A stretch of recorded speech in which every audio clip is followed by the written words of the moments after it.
Suscríbete a nuestro canal cliqueando en el botón rojo y en la campanita de activar todas las notificaciones para no perderte ninguno de nuestros programas e investigaciones exclusivas.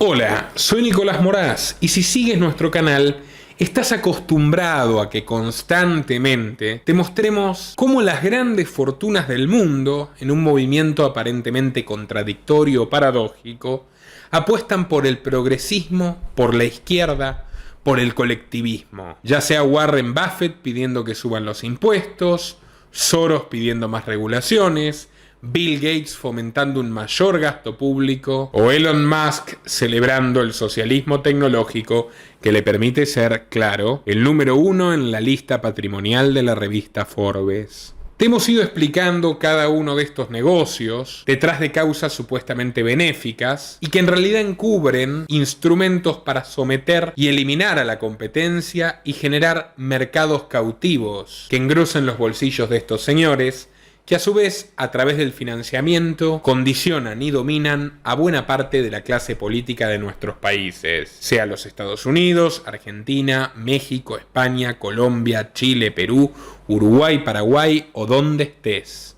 Pero hoy te vamos a contar a través de una clase breve, contundente y magistral sobre una historia que te aseguro que desconoces. La relación indispensable entre los banqueros y magnates de Wall Street con la forma más cruda de socialismo que el mundo ha conocido. Ni más ni menos que la Revolución Rusa y el régimen leninista-estalinista. Así que te dejo con el profesor Juan Pablo Peche, que junto a mí, Gentilhombre, Diego Giacomini y otros integra el equipo de Academia Libertaria.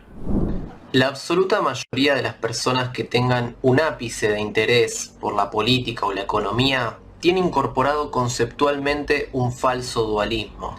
El espectro político izquierda-derecha no solamente es falso, sino que además es servil a los intereses de la élite global, es decir, que es convenientemente falso. Es falso tanto en la teoría como en la praxis. En la teoría, porque ambos extremos tienen un gran punto en común, y es que son colectivistas. Ambos buscan el control monopólico de la sociedad, y en la praxis porque históricamente estos extremos han tejido alianzas y se han beneficiado mutuamente. Obviamente no estoy hablando de uno o de varios casos aislados. Estoy hablando de un patrón que se repite desde finales del siglo XIX en adelante. Ahora bien, hay otra falsa idea incorporada conceptualmente en el lector promedio, y es la falsa idea de que todos los capitalistas son enemigos de todos los socialistas / marxistas. Pero hay algo mucho más curioso en todo esto, y es que el origen de esta idea tiene lugar en Karl Marx. Es una idea marxista.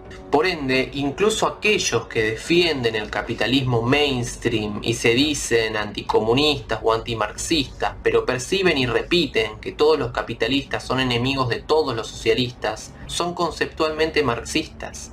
Esta no es una conclusión mía, sino que en otras palabras es una conclusión del gran Anthony Sutton, y es que efectivamente lo que se está ignorando, lo que ignoran la mayoría de los historiadores, no todos, es que hay dos tipos de capitalistas.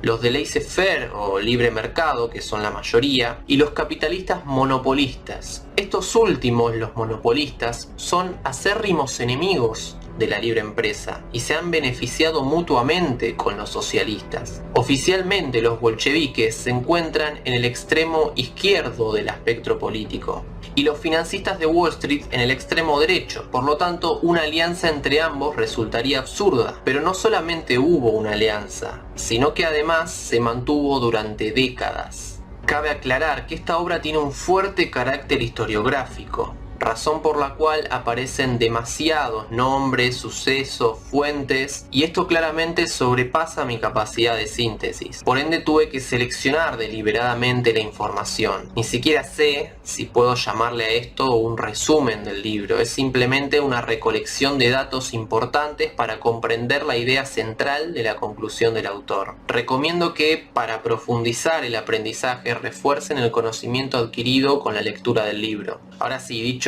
todo esto, empecemos.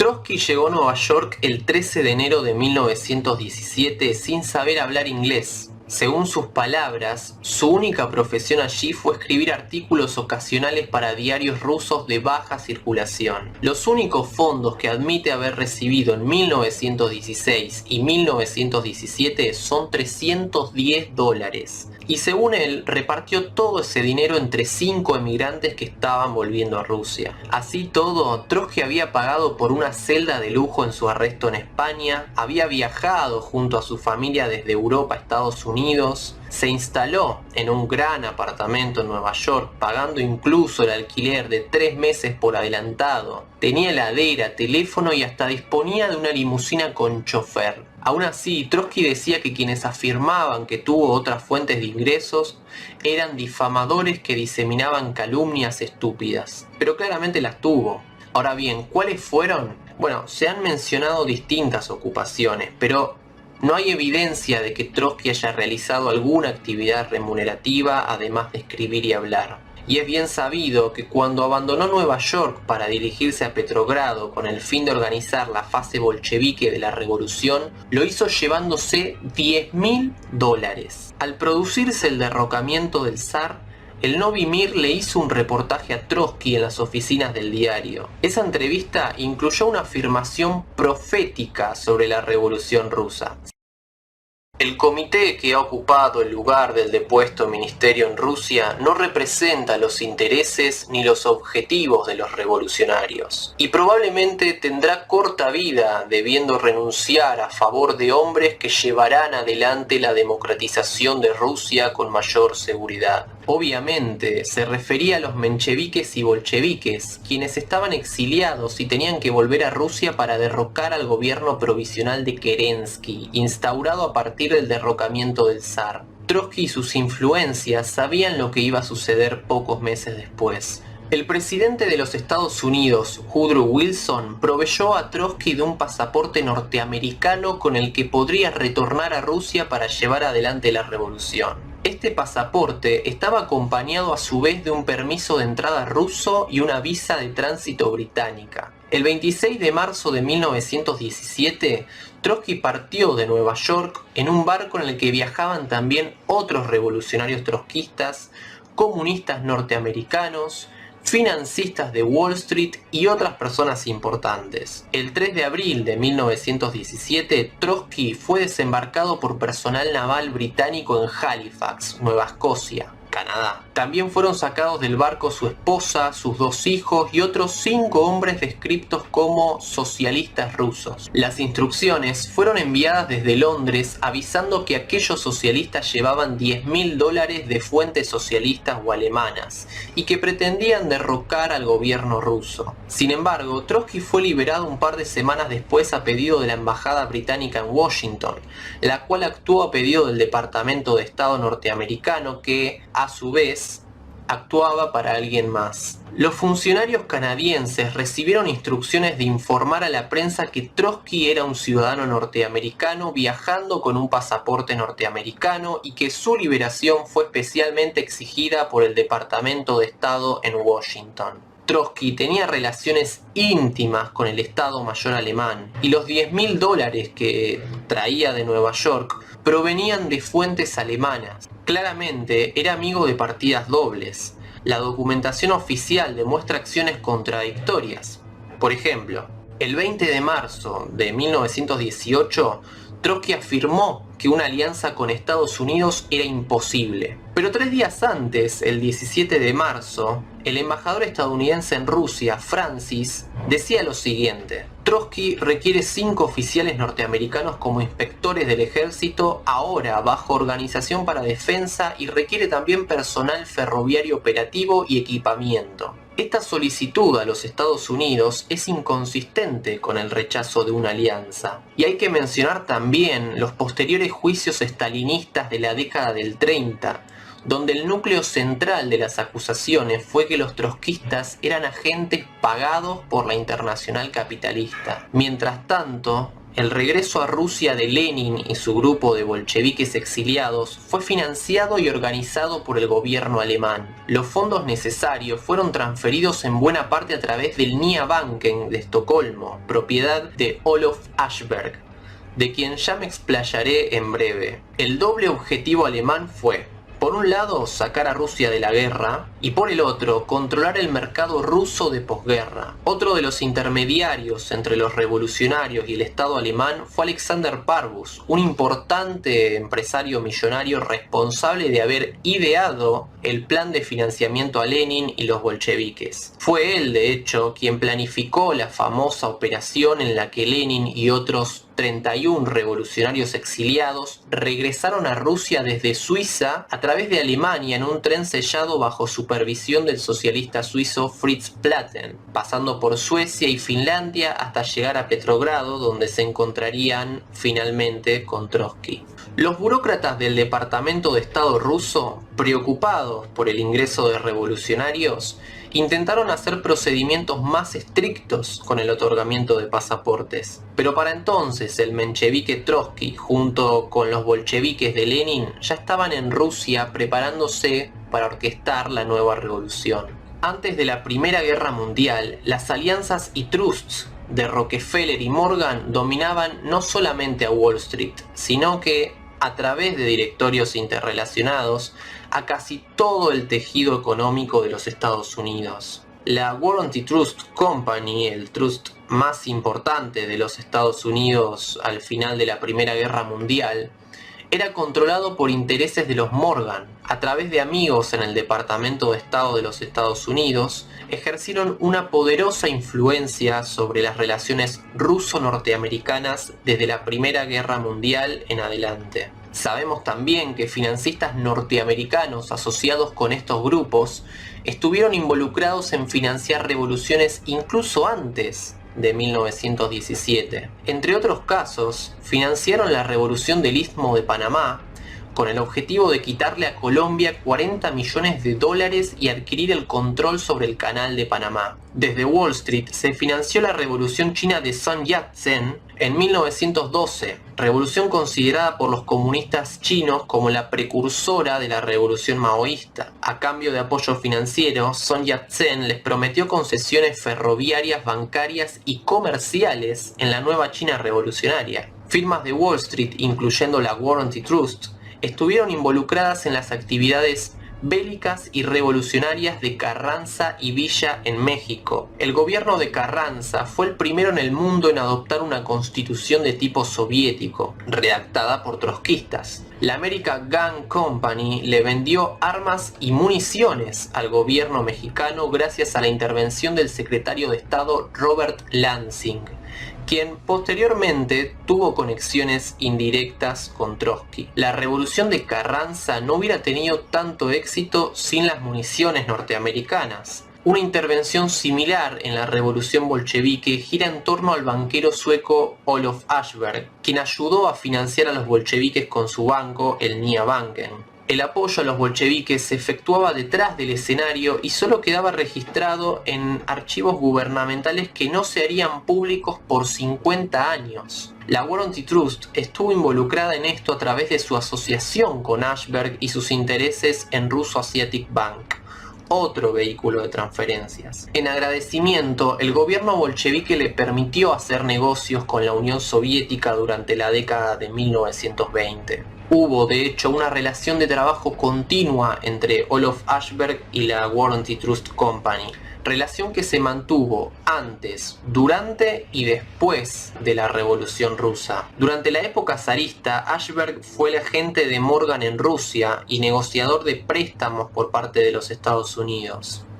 Durante 1917, Ashberg fue el intermediario financiero de los revolucionarios. Y después de la revolución, Ashberg fue designado director general del primer Banco Internacional Soviético, el Ruscombank, mientras Max May, vicepresidente de la Warranty Trust, se convirtió en director y gerente del departamento externo del Ruscombank.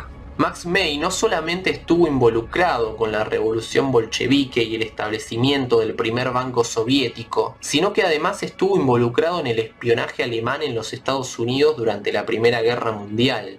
Durante la Primera Guerra Mundial, bajo el derecho internacional y también por una cuestión moral, los países neutrales no podían otorgar préstamos a los países beligerantes. Sin embargo, y a pesar de que Estados Unidos fue neutral la mayor parte de lo que duró el conflicto, Morgan y Rockefeller utilizaron las instalaciones del Departamento de Estado para negociar con los países beligerantes. El proyecto de Wall Street en Rusia utilizó la misión de la Cruz Roja como su vehículo operacional en 1917. Tanto la Warranty Trust como el National City Bank tenían representantes en Rusia al momento de la revolución. ¿Pero cómo sucedió esto? Bueno, durante la Primera Guerra Mundial, la Cruz Roja dependía fuertemente de Wall Street, sus principales financistas, sobre todo de la firma Morgan. La llamativa misión de la Cruz Roja norteamericana a Rusia estuvo integrada por abogados, financistas y sus asistentes.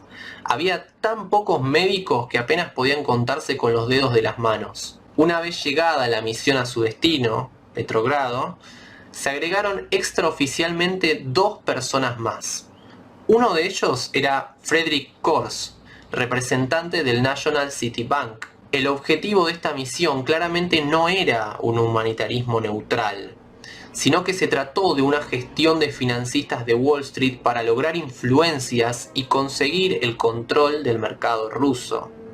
Y este no fue un caso excepcional, hubo también otros casos de la Cruz Roja utilizada con fines políticos y revolucionarios. Sutton lo detalla en su libro, pero lo vamos a dejar para otra ocasión. La Warranty Trust Company en 1919 respaldó financieramente a la oficina soviética en Nueva York, los primeros representantes soviéticos en los Estados Unidos.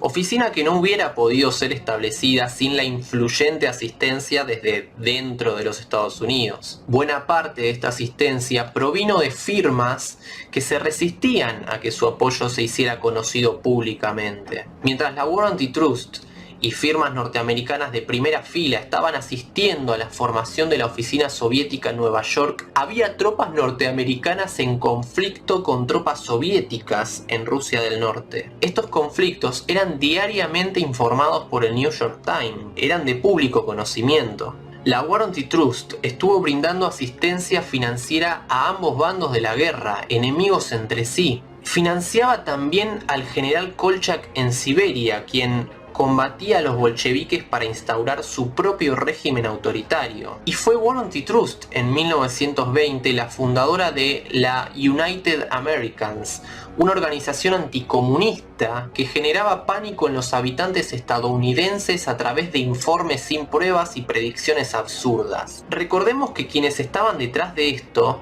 eran los mismos que se habían hecho responsables de proteger, subsidiar y hasta asistir a los soviéticos en la realización de sus planes. Lo más probable, dice Sutton, es que la United Americans haya sido una artimaña para desviar la atención del público. A mediados de 1920, mediante un acuerdo entre el gobierno soviético y la Warranty Trust, esta última fue designada agente fiscal soviético en los Estados Unidos.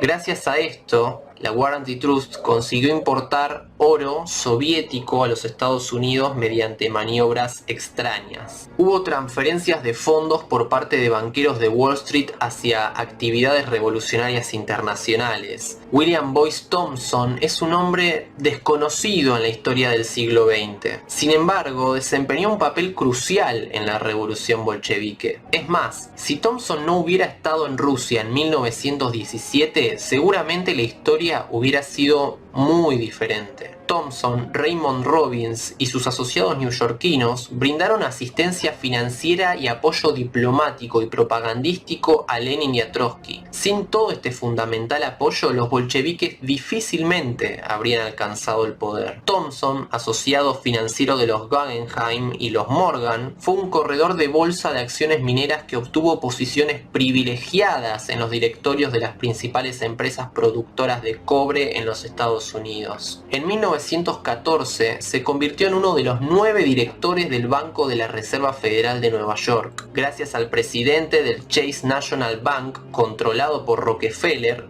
en donde Thompson era uno de los accionistas más poderosos. En 1917, Thompson primero apoyó a Alexander Kerensky, pero pocos meses más tarde empezó a contribuir en la causa bolchevique. Y cabe aclarar que también fue una figura destacada en el Partido Republicano estadounidense. Thompson era un financista, un promotor, y si bien carecía de intereses previos en Rusia, financió personalmente la misión de la Cruz Roja Rusia y la utilizó como vehículo para maniobras políticas. También aportó a los revolucionarios bolcheviques $1 millón destinados a propaganda, y junto a su socio de la firma Morgan, Thomas Lamont, logró convencer al gabinete de guerra británico, que por aquel entonces era anti-bolchevique, de apoyar a Lenin y a Trotsky. Inmediatamente intentaron hacer el mismo procedimiento de conversión en los Estados Unidos. Thompson no era bolchevique ni pro-bolchevique, tampoco fue pro-Kerensky, ni siquiera fue pro-norteamericano.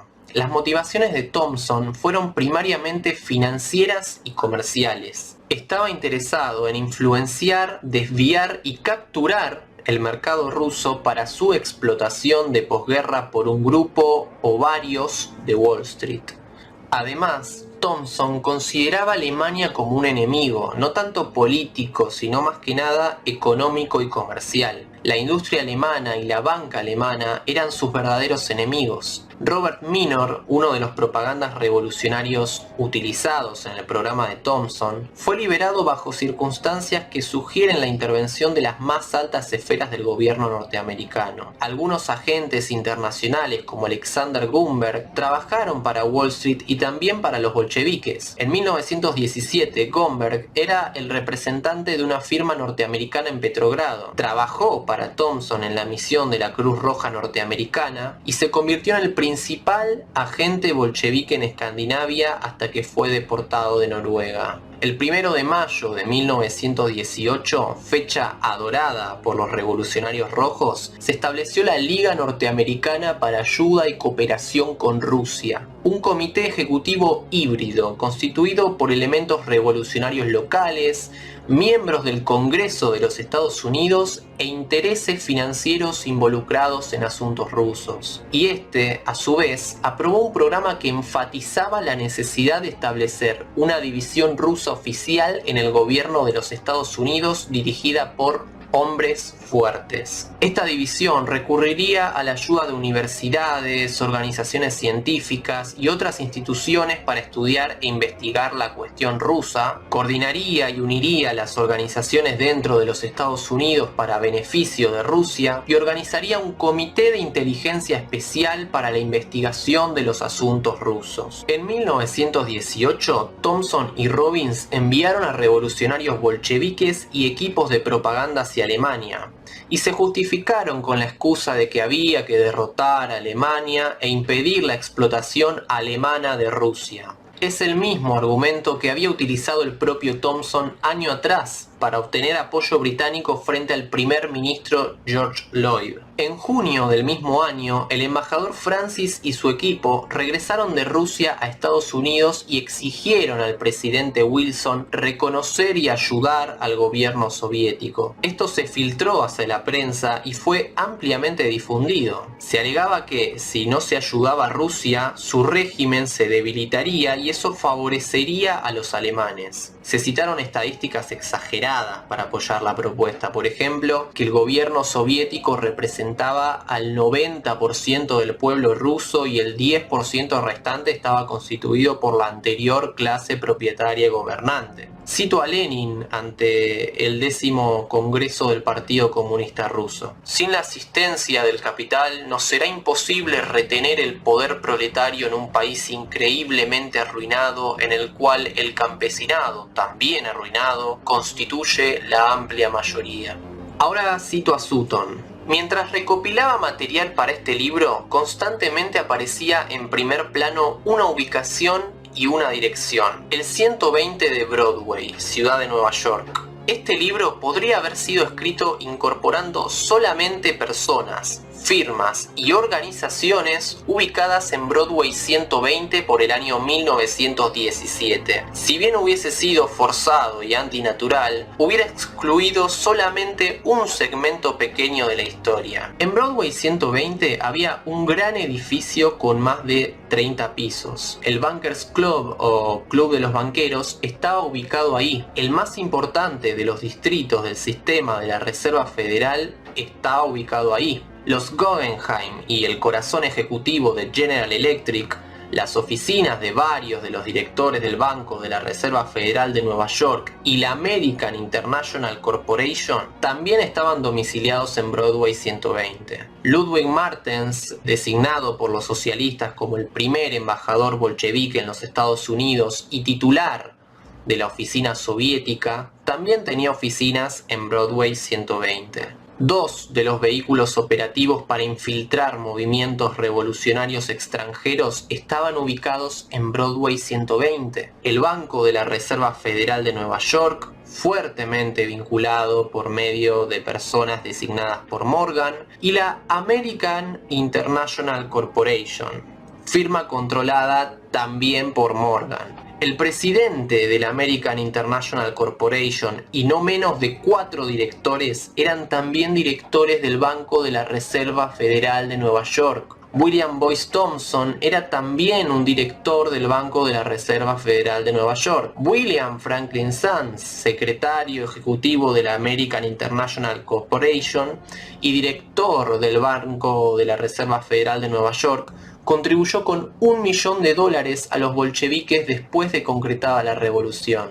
Y unos pocos meses más tarde, el 1 de julio de 1918, Sands le escribió al secretario del Tesoro McAdoo persuadiéndolo de que cualquier explotación comercial de la Rusia bolchevique incluyera a Broadway 120. Pero aparte de la influencia de la American International Corporation en el Departamento de Estado, hay que señalar su íntima relación con un conocido bolchevique estadounidense, John Reed. Reed fue un reconocido autor de la época de la Primera Guerra Mundial. Su libro 10 días que conmovieron al mundo ostenta una introducción de Lenin y se convirtió en su obra más conocida. Después de la revolución, Reed se convirtió en miembro norteamericano del Comité Ejecutivo de la Tercera Internacional y gozaba de total confianza de Lenin a tal punto que poseía autorizaciones excepcionales por su condición de representante de la prensa socialista norteamericana. Pero también era al mismo tiempo una marioneta controlada por los intereses financieros de Morgan. Recibió pagos indirectos de la Warranty Trust y otros pagos menores directos del comisionado de la Cruz Roja en Petrogrado. Los escritos anticapitalistas de Reed mantenían el mito de que todos los capitalistas estaban en guerra perpetua con todos los revolucionarios socialistas. En una ocasión, Reed fue arrestado por las autoridades finlandesas, quienes tenían intenciones de ejecutarlo, pero desde Wall Street ejercieron presión para que Reed finalmente fuera liberado.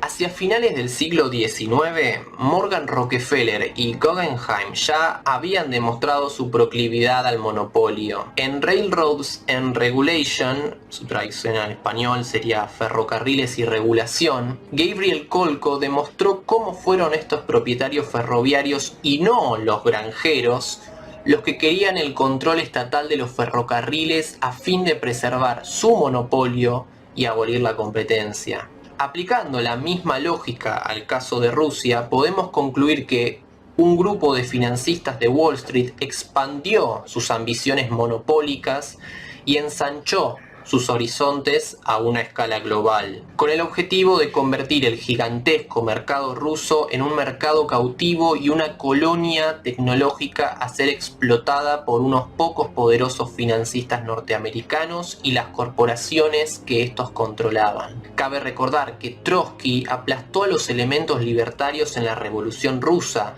y luego a los trabajadores y campesinos. Y téngase en cuenta que la historia oficial ignora totalmente al ejército verde de cientos de miles de hombres compuesto por ex bolcheviques irritados por la traición a la revolución que combatió tanto a los blancos como a los rojos. La revolución bolchevique fue una alianza de estatistas.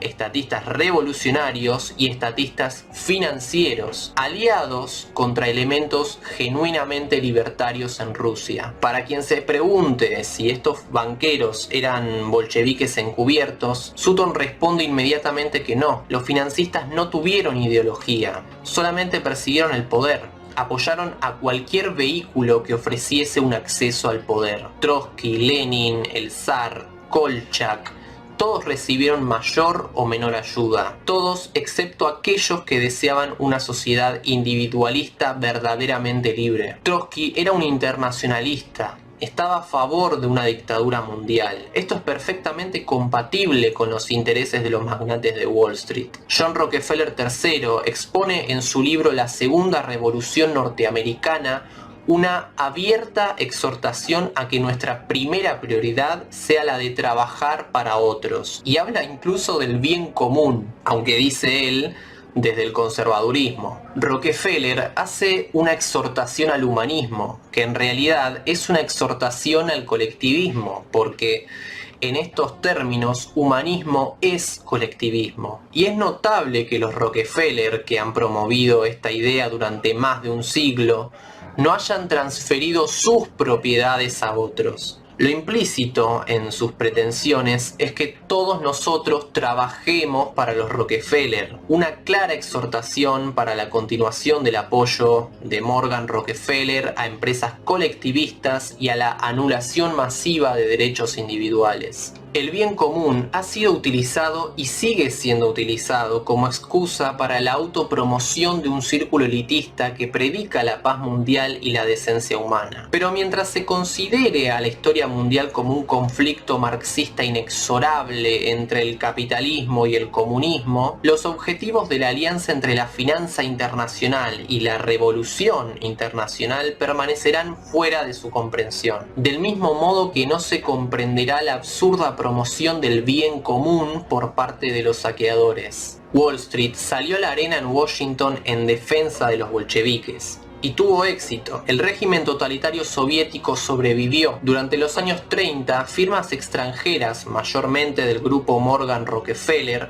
construyeron los planes quinquenales y han continuado construyendo a Rusia económica y militarmente. En otra ocasión hablaremos de la guerra de Corea y la de Vietnam, en las cuales cientos de miles norteamericanos e innumerables aliados perdieron la vida ante un armamento soviético construido con la misma tecnología importada de los Estados Unidos. Lo que a un grupo de Wall Street le pareció una política de largo alcance e indudablemente lucrativa, se convirtió en la pesadilla de millones de personas ubicadas fuera del círculo de poder elitista y de la clase gobernante.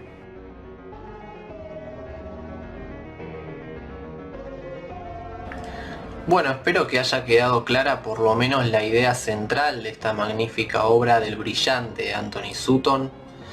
Recuerden que quedó muchísima información importante afuera que pueden profundizar con la lectura del libro. Voy a seguir practicando para mejorar mi capacidad de transmisión de contenido y poder traerles mejores materiales. Muchas gracias y saludos a todos. Tal y como te prometí, seguramente encontraste muchos datos históricos de interés que no conocías hasta el momento. Y no te olvides de suscribirte a Los Liberales, si no lo has hecho ya, y compartir este programa en todas tus redes y grupos para ayudarnos a que el contenido llegue a más gente. Sin más, nos veremos en una próxima ocasión. Nuestro trabajo depende de tu apoyo. Para que siga siendo posible, realiza tu donativo desde tan solo $2 por mes a través de Patreon, en los links que están en la descripción o en el comentario destacado. Podés colaborar enviando tu pago vía Bitcoin a esta dirección. También podés hacerlo a través de la opción Unirte de YouTube y si estás en Argentina, con el medio de tu preferencia a través de Mercado Pago.